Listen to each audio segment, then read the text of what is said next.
It's nice to know that you got some elephant in the Djuma bush. I miss that bush, actually. The memories I have over there are just many and very, very nice. These lions are just peeling out of the bush at the moment. There's just lions everywhere around us. It's awesome. You can see them marching down the road. The lionesses are definitely taking them somewhere. I'm not too sure where or for what reason. It's not unusual for lions to move around this time of the day. It still is relatively cool, even though the sun is fairly intense. You can see their fat bellies. They definitely had something to eat last night. I'd say probably a full-grown zebra again. Everyone's got a belly full of meat. These lionesses are really good huntresses. There you go, there's the lead lioness with the little cubs. She's taking her cubs somewhere, definitely.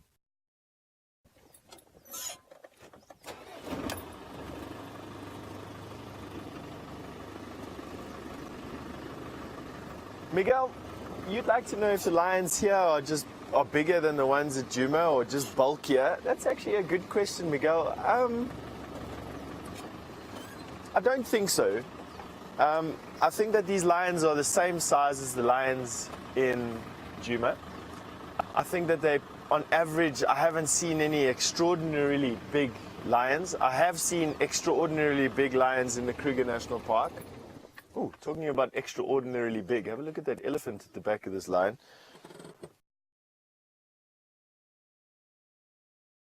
Massive tusks.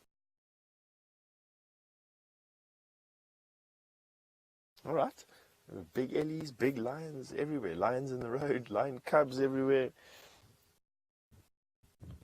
Have a look at this view we've got here down the road.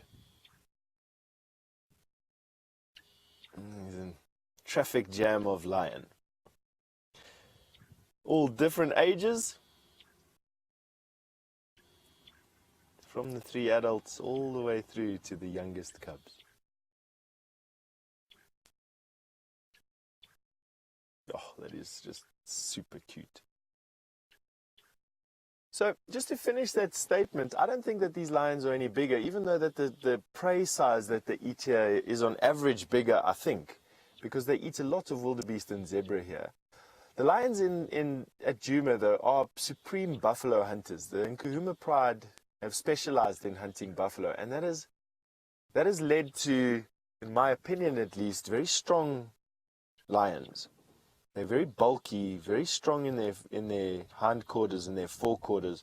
And the male lions that I've seen coming through Djuma are enormous. The Birmingham boys, while weren't too big when they first arrived, now are looking super. And I don't see a lot of male lions here, to be honest.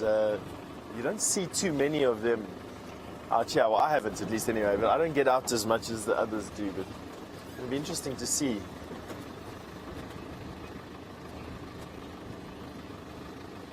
Michelle, you'd like to know if lion cubs will climb trees the same as leopard cubs do if they were in danger?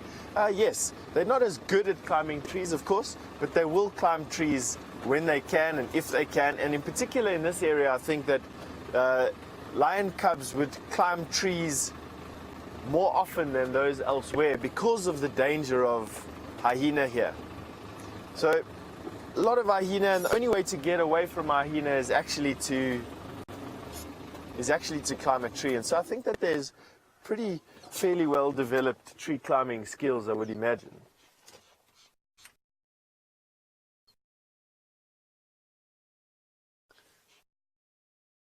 These lions having a drink.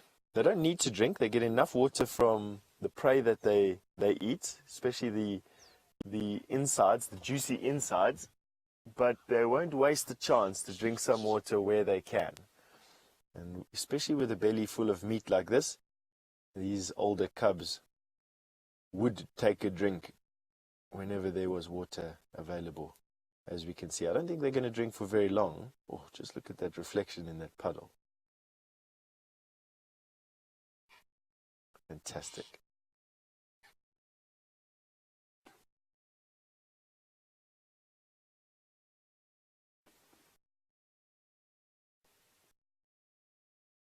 Real super morning this morning. Elephants with Tristan in the dawn, in a wintry Juba, and an entire lion family in the Mara Triangle in what is the start of their dry season.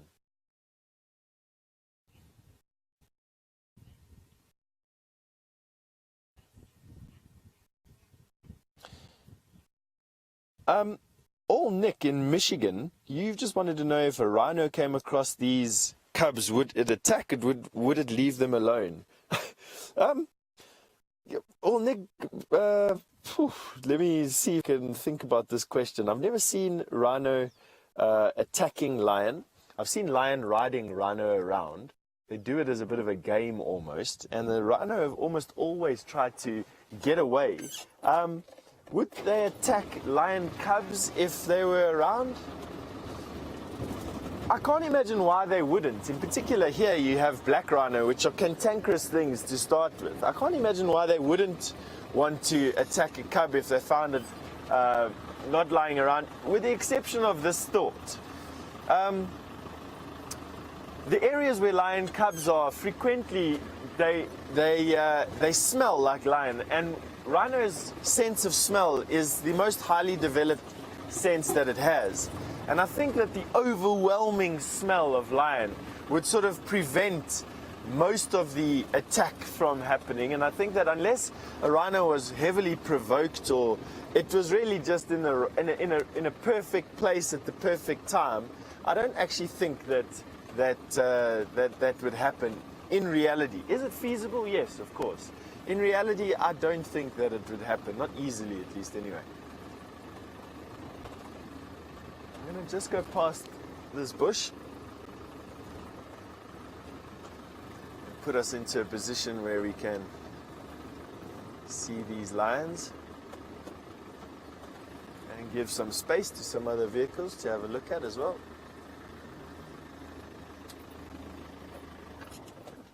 There you go.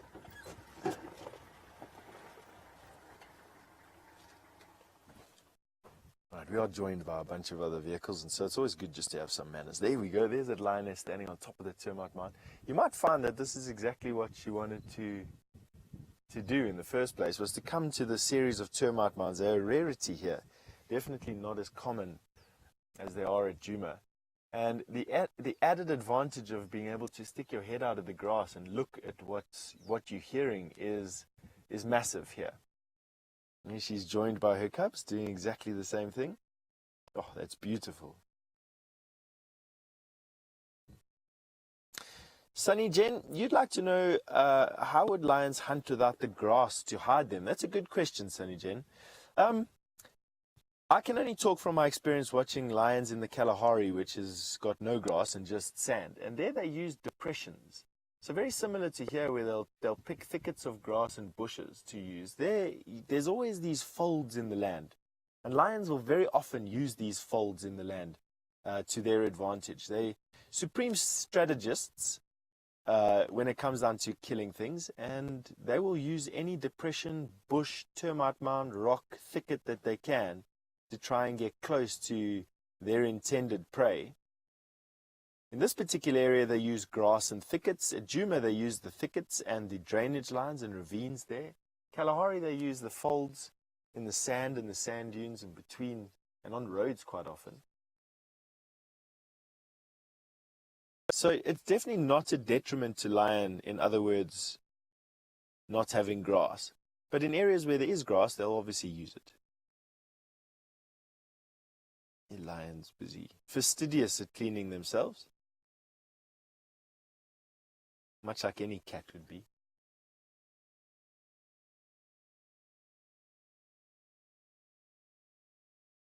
Also, she's positioned herself on top of a termite mound, and I think it's just a habit of these cats in this area that they will use high points where they can. And it's just literally to get their faces and their heads out of the sea of grass, I think. I would presume that that's it. That lioness going up to another high point. She's definitely listening to something in front of her. She's not running from anything, so they're not moving from anything, and she's taking her cubs from one place to another because of danger behind us. She's definitely had her ears pricked forward most of the morning, so she's going someplace. Could she be moving dens? Yeah, she could. They do build up a smell, and that smell quite often is attractive to other predators. Male lion that move into an area will kill cubs if they're not theirs. And of course, hyena, the ever-present danger out here, will kill cubs as soon as they can if the cubs are left unattended and they can get to them.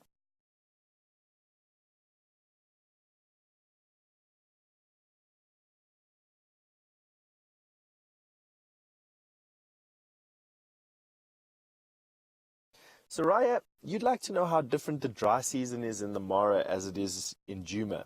Well, the biggest difference I can show you is right now. There's no massive temperature variation so close to the equator. So summertime, wintertime, or let's call it dry season, wet season, temperatures are fairly similar, with the exception, of course, when it rains. Drought, excuse me, Soraya, it was the drought that you wanted to know.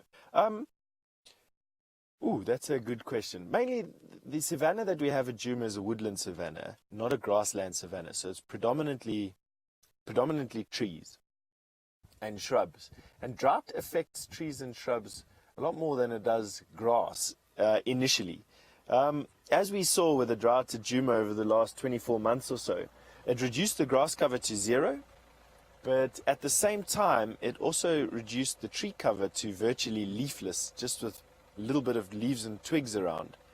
How it will affect this area, you probably find that initially we will have the grass getting drier and drier to a point where it actually lies down completely. And if it goes on for long enough, it'll actually turn into sand and blow away.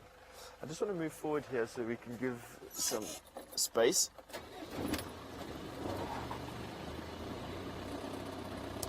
We've obviously, the news of lion cubs on the road has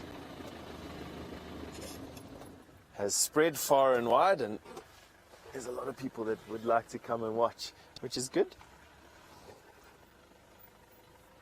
All right, so Soraya, just to close off there, I think that initially we won't see too much of a difference, but what will happen is the fact that the grass cover will get lower and lower to a point where it disappears.